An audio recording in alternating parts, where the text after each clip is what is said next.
students, welcome to my Higher Study Point YouTube channel. Today we are going to learn subject SST of class 5th and this is the second lesson and the lesson name is the grasslands. Okay, ये SST का second lesson है जिसका नाम है the grassland. Grassland means क्या होता है, इसमें हम ये पढ़ने वाले हैं. Grass means क्या होता है, घास है ना, और जो हरी हरी घास होती है, और लैंड मीन्स जमीन, मतलब जिस जमीन पे हरी हरी घास ही घास होती है ऐसे रीजन को या ऐसे प्लेस को क्या कहते हैं, ग्रासलैंड कहते हैं. ये नेम से ही आपको इतना समझ में आ गया. ओके, तो अब हम लेसन में ये जानते हैं कि ग्रासलैंड कहाँ कहाँ होती है ना, कौन से कंट्रीज में ये देखने को मिलता है, कौन सी जगह पे देखने को मिलता है, ये सारी जो जानकारी है वो हम इस लेसन से देखने वाले हैं. Okay, so let's start. First of all, what are grasslands? Grasslands are area where grass is the main form of vegetation. जैसे मैंने अभी आपको बताया स्टार्टिंग में, है ना, ग्रासलैंड क्या होता है, ऐसी जगह है, ऐसा एरिया जहाँ पे ग्रास ही ग्रास रहती है और ग्रास ही वहाँ का मेन वेजिटेशन वनस्पति होती है, मतलब वहाँ पे सिर्फ ज्यादातर ग्रास ही उगती है, ठीक है, ग्रो होती है. तो ऐसे प्लेस को ग्रासलैंड कहा जाता है. In this regions there is a long dry seasons and the rainfall is relatively low. ऐसी जगह पे या उस प्रदेश में कई मतलब सीजन्स तक क्या रहता है, हमेशा ड्राई रहता है, सूखा रहता है, वहाँ पे बारिश बहुत ही कम होती है. Okay, big trees do not grow here. बड़ी बड़ी पेड़ पौधे यहाँ पे ग्रो नहीं होते. यहाँ पे ग्रास गवत जो घास होती है उसी टाइप से छोटे छोटे पेड़ पौधे वहाँ पे ग्रो होते हैं, बड़े बड़े ट्रीज नहीं हो सकते. The whole land is covered with dense grass which survives the dry seasons by simple dying living seeds to germinated in the next growing season.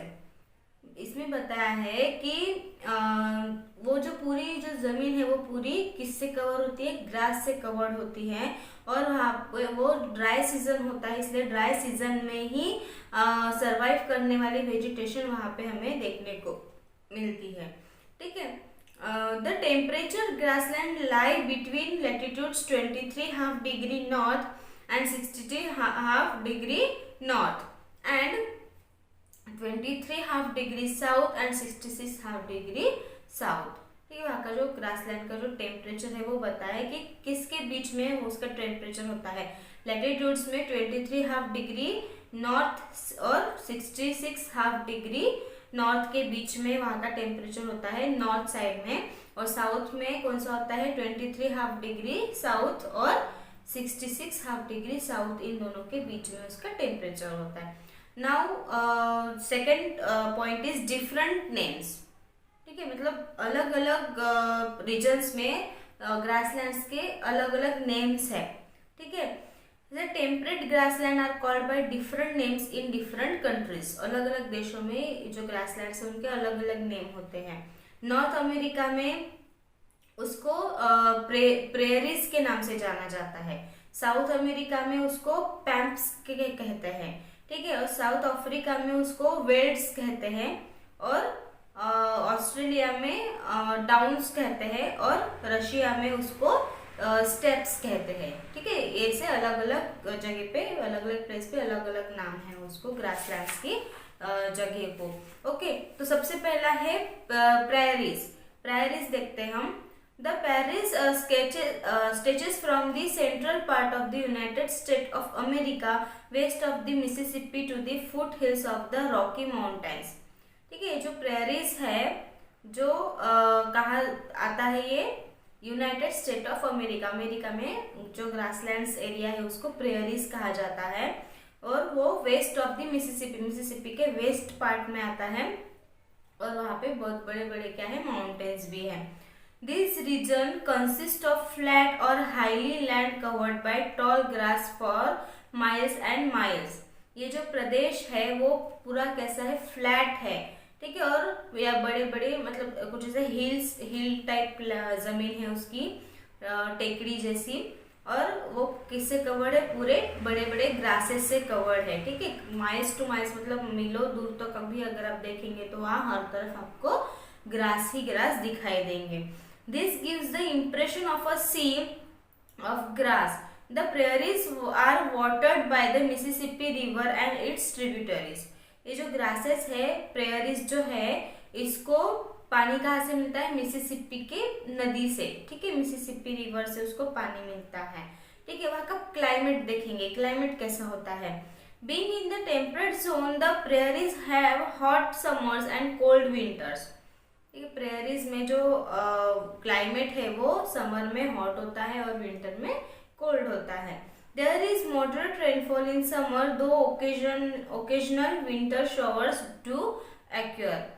और वहाँ पे कभी कभी समर में थोड़ी सी बारिश वगैरह हो जाती है ओकेजनली, और विंटर में थोड़ा सा मतलब शॉवर के टाइप वैसे पानी वहाँ पे बारिश गिरती है, वहाँ पे बारिश ज़्यादा नहीं होती है।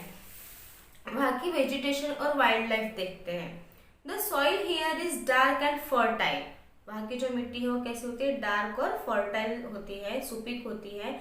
Earlier only tall grass grew in the region in summer which would turn brown in autumn.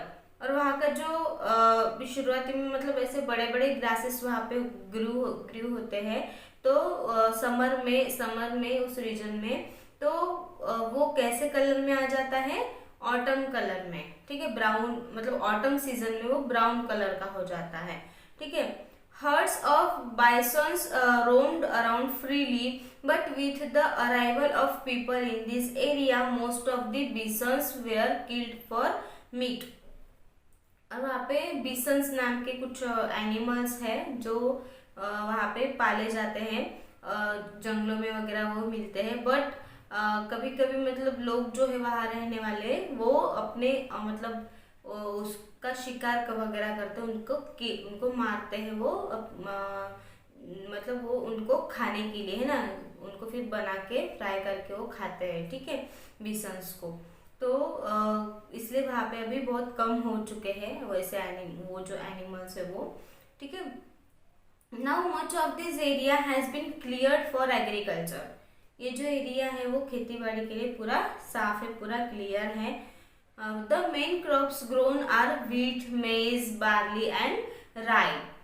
यहाँ पे ज़्यादातर गेहूँ, मक्का, जव और राई की खेती की जाती है, okay. In the northern prairies wheat is the chief crop ground. यहाँ पे सबसे ज़्यादा गेहूँ की खेती होती है, गेहूँ यहाँ पे सबसे चीप क्रॉप है, ठीक है।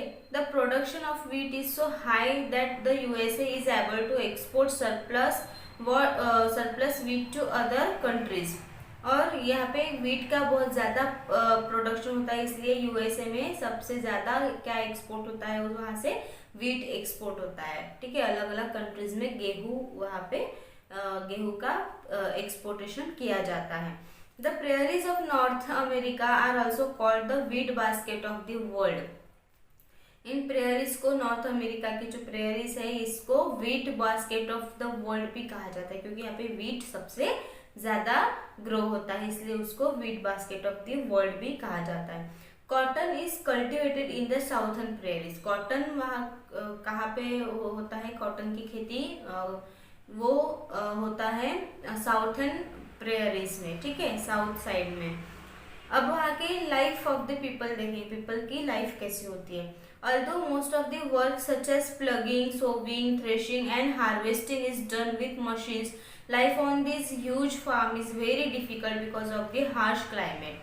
वहाँ पे खेती में ज़्यादातर जो खेती की जो भी काम होते हैं, जैसे प्लगिंग करना, बीज बोना, है ना, हार्वेस्टिंग करना, ये सारे जो काम है वो किससे किए जाते हैं, मशीन से किए जाते हैं, ठीक है। क्योंकि वहाँ पे बहुत ज़्यादा फार्म्स होते हैं, तो इसलिए सभी फार्म्स में एक साथ काम करना मुश्किल होता है, डिफिकल्ट होता है, क्योंकि वहाँ का क्लाइमेट भी बहुत ही हार्श होता है ना, हॉट होता है, इसकी वजह से। On every farm there are small homestead where the farmers and their families live. और हर एक फार्म में छोटे छोटे मतलब घर होते हैं, जैसे होमस्टेड होते हैं, उनकी फैमिलीज होते हैं फार्मर की, जो उनके साथ मिलके वो रहते हैं।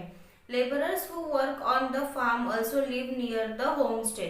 और जो लेबरर्स होते हैं खेतियों में काम करने वाले, वो अपने घरों के पास में ही, मतलब जैसे घर के पास में ही वो लोग भी रहते हैं। ठीक है, उनका फार्म होता है, उस फार्म में वो रहते हैं। In the highly west, farmers have huge ranches where they maintain cattle and sheep. इस वेस्ट साइड में जो हाईली एरिया है, वहाँ पे फार्मर्स जो है वो बड़े बड़े नंबर्स में ज़्यादा वो कैटल्स और शिप को भी पालते हैं। ठीक है, meat and dairy products are send to other parts of the country for processing. और वो मीट के लिए, चिकन मटन के लिए, या फिर डेयरी दूध से बने जो प्रोडक्ट्स होते हैं, डेयरी प्रोडक्ट्स, उसको वो दूसरे कंट्री में भेजने के लिए तो मतलब वो एक्सपोर्ट इंपोर्ट करते हैं। ठीक है, Chicago is an important meat processing centre. Chicago जो प्लेस है वो सबसे मोस्ट इम्पोर्टेंट प्लेस है मीट प्रोसेसिंग के लिए। After processing much of the meat and dairy products are exported to European markets. फिर वहाँ पे उसकी प्रोसेस की जाती है चिकागो में, और पूरी प्रोसेस अच्छे से होने के बाद, सब रेडी होने के बाद, फिर वो यूरोपियन मार्केट में बेचने के लिए लेके जाते हैं वो। ठीक है, तो स्टूडेंट्स ऐसा था ये लेसन द ग्रासलैंड। इस ग्रासलैंड में प्रेयरीज हमने देखा है, प्रेयरीज का क्लाइमेट कैसे होता है, वेजिटेशन कौन सी होती है, वाइल्ड लाइफ कौन सी होती है ना, वहाँ के लोग कैसे लाइफ जीते हैं, वहाँ का बिजनेस क्या है, एग्रीकल्चर है, उसके साथ साथ वो एनिमल्स को भी पालते हैं, है ना, तो इंपोर्ट एक्सपोर्ट करते हैं। ये सारी चीज़ें हमने इस लेसन में देखी है। तो आई होप आपको ये लेसन समझ में आ गया होगा। अगर आपको इस लेसन से रिलेटेड कोई भी डाउट हो तो आप मुझे कमेंट बॉक्स में ज़रूर पूछें। Thank you.